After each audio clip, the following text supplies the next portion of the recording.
देखो, अब राजस्थान के हम 7वें चरण में आ चुके हैं, एकीकरण के अंदर 7 आखिरी जो फाइनल है, लास्ट ही है, 7वां चरण। इसमें क्या किया गया कि राज्य पुनर्गठन आयोग गठित किया गया। इसमें कहा गया कि इस इसको गठित कर दिया गया। इस गठित करने के बाद इसकी सिफारिश क्या कहती है वो देखो। आबू व देलवाड़ा को राजस्थान में मिलाया गया। जो आपने छठे चरण में पढ़ा था कि आबू देलवाड़ा को गोकुल भाई भट्ट के चक्कर में छीन लिया था, तो उनको गोकुल भाई भट्ट चाहिए था, और ये था। आबू देलवाड़ा को राजस्थान में मिलाया गया। अजमेर मेरवाड़ा को मिलाया गया। अजमेर मेरवाड़ा, ये जो आप आज का अजमेर है, उसको मध्य प्रदेश का सुनील टप्पा राजस्थान को दे दिया गया। अब हमें कुछ दे दिया तो हम भी कुछ देंगे। राजस्थान तो राजस्थान का जो सिरोंज है ना, वो मध्य प्रदेश को दे दिया गया। तो 1 नवंबर 1956, तो याद रख, ये है मेन इंपॉर्टेंट। ठीक है, 1 नवंबर 1956 को राजस्थान का एकीकरण पूरा हुआ। आपसे क्वेश्चन आएगा राजस्थान का एकीकरण कब हुए, कितने चरणों में हुआ, तो इसका आंसर आएगा 1 नवंबर 1956 को हुआ, तथा इसमें 7 चरण थे। इसके सीएम कौन थे उस समय? मोहनलाल सुखाड़िया थे। राज्य पुनर्गठन आयोग की सिफारिश से क्या क्या की थी? आबू और देलवाड़ा राजस्थान में मिलाया गया। अजमेर मेरवाड़ा को मिलाया गया। मध्य प्रदेश का सुनील टप्पा राजस्थान को दे दिया गया। राजस्थान का सिरोंज मध्य प्रदेश को दे दिया गया। 1 नवंबर 1956 को राजस्थान का एकीकरण हुआ। एकीकरण के समय राजस्थान के मुख्यमंत्री कौन थे? तो इसके मुख्यमंत्री थे मोहनलाल सुखाड़िया।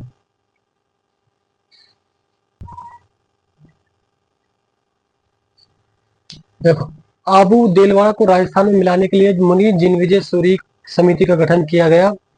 इतिहासकार दशरथ शर्मा इसके सदस्य थे। आप छठे चरण में इनको देख कर आ चुके हो। आबू देलवाड़ा को राजस्थान में मिलाने के लिए मुनि जिनविजय सूरी को समिति का गठन किया गया, और इसके सदस्य कौन थे? इतिहासकार दशरथ शर्मा इसके सदस्य थे। अच्छा, इसमें सात चरण में अजमेर का भी विलय किया गया। तो अजमेर मेरवाड़ा में 30 सदस्यों की धारा सभा होती थी, तथा इसके हरिभाऊ उपाध्याय इसके सीएम थे।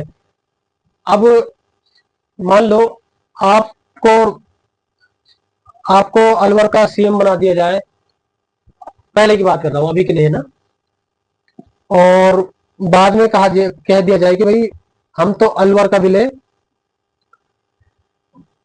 विलय हम हरियाणा में करेंगे। तो अगर आप जो सीएम, तो आप जाहिर सी बात है आप उसका विरोध करो। विरोध करने का कारण होता है कि अगर आप पहले वहां के सीएम हो, आपका ही शासन चलेगा और वहां आपका नहीं चलेगा, तो इसलिए जाहिर सी बात है कि आप इसका विरोध ही करेंगे। तो इस हरिभाऊ उपाध्याय ने भी यही किया। हरिभाऊ उपाध्याय ने अजमेर मेरवाड़ा के विलय का विरोध किया। ठीक है, अजमेर मेरवाड़ा में 30 सदस्यों की धारा सभा होती थी। इसके सीएम कौन थे? इसके हरिभाऊ उपाध्याय अजमेर मेरवाड़ा के। और इन्होंने इस विलय का क्या क्या था, विरोध किया था। आबू देलवाड़ा को राजस्थान में मिलाने के लिए मुनि जिन विजय सूरी समिति का गठन किया गया। इतिहासकार दशरथ शर्मा इसके सदस्य थे। अजमेर मेरवाड़ा में 30 सदस्यों की धारा सभा होती थी। इसके सीएम कौन थे? हरिभाऊ उपाध्याय थे। इसके अजमेर के सीएम थे हरिभाऊ उपाध्याय थे। हरिभाऊ उपाध्याय ने अजमेर मेरवाड़ा के विलय का विरोध किया था। ठीक है,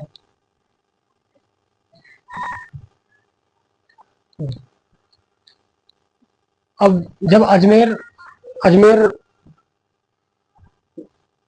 विलय का विरोध कर रहा था, तो उसको मना लिया गया। मनाने के बाद में फिर उसने कहा चलो ठीक है, मैं आपको उसका विलय करना करो, पर एक शर्त मेरी कि अजमेर को राजधानी बनाया जाएगा राजस्थान की। तो उन्होंने कहा नहीं नहीं, ऐसा नहीं हो सकता। फिर मना करने के बावजूद वो मना, तो उन्होंने कहा चल ठीक है भाई, हमें गठित समिति गठित कर देते हैं, एक कमेटी गठित कर देते हैं। तो यहाँ से कमेटी कमेटी खेलने लग गई है। देखो, सरकार की मर्जी क्या थी कि जयपुर को राजधानी बनाएगा, जाहिर सी बात है, और उसी को बनाएंगे। इससे पहले भी हमने देखा है कि जयपुर को ही राजधानी बनाया गया था, जोधपुर को हाईकोर्ट दे दिया गया। अजमेर को खुश करने के लिए भी इन्होंने एक ऐसा ही काम कर दिया। जयपुर और अजमेर में राजधानी को लेकर विवाद था, इसलिए समिति बनाई गई। समिति के अध्यक्ष कौन थे? सत्यनारायण राव इसके अध्यक्ष थे। समिति किसने गठित की थी? सरकार ने। जाहिर सी बात, सरकार के ही काम के लिए गठित की गई है। जो सरकार चाहेगी वही ये रिकमेंडेशन करेगी इसका। तो समिति के अध्यक्ष कौन थे? सत्यनारायण राव इसके अध्यक्ष थे। और इसके सदस्य थे वी विश्वनाथन और वी के गुहा। इस सत्यनारायण राव समिति ने क्या कहा कि राजधानी तो बनाया जाएगा जयपुर को। देख लो, आगे बहुत हुई बात। और अजमेर नाराज नहीं हो, इसके लिए हम क्या करते हैं कि राजस्व विभाग दे देंगे अजमेर को। इसके अलावा बोल देते हैं चलो शिक्षा विभाग दे देंगे आज बीकानेर, तो आज भी शिक्षा विभाग में बीकानेर ही है, राजस्व विभाग आज भी अजमेर में ही है। और कृषि विभाग दिया जाएगा भरतपुर को, आज आप देखो कृषि विभाग भरतपुर में ही है। वन एवं सहकारी विभाग दिया जाएगा कोटा को, और खनिज विभाग दिया जाएगा उदयपुर को, आज भी यही है। खनिज विभाग कहाँ पर है? उदयपुर में। इस प्रकार से अजमेर राजस्थान का 26वां जिला बना। अजमेर राजस्थान का 26वां जिला बना। राज्य पुनर्गठन आयोग, मैंने आपको बताया था राज्य पुनर्गठन आयोग, राज्य पुनर्गठन आयोग।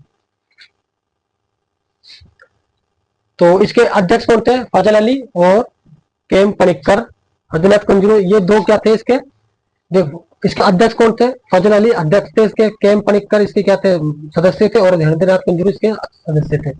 आप फिर देखना एक बार। जयपुर अजमेर में राजधानी के लिए विवाद था, समिति बनाएगी, समिति में क्या सत्यनारायण राव अध्यक्ष थे, वी के गुहा और वी विश्वनाथन को सदस्य बनाया गया।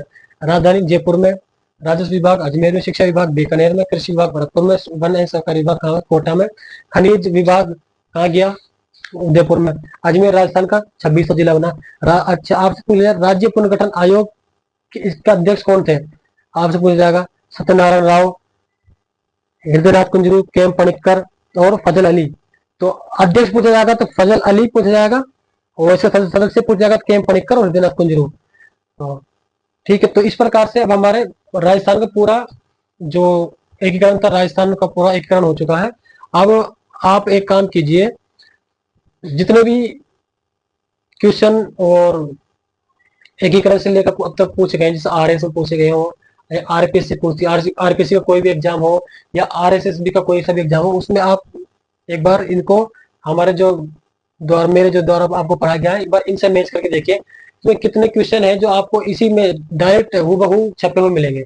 एक बार इसको आप करके देखिए, और इसका सबसे बड़ा, इसका याद करने का सबसे बढ़िया तरीका ये है, इसको रट मारो, रटने से ही और आपका काम हो जाएगा। सबसे शॉर्ट तरीका भी यही है और सबसे इजी तरीका भी यही है।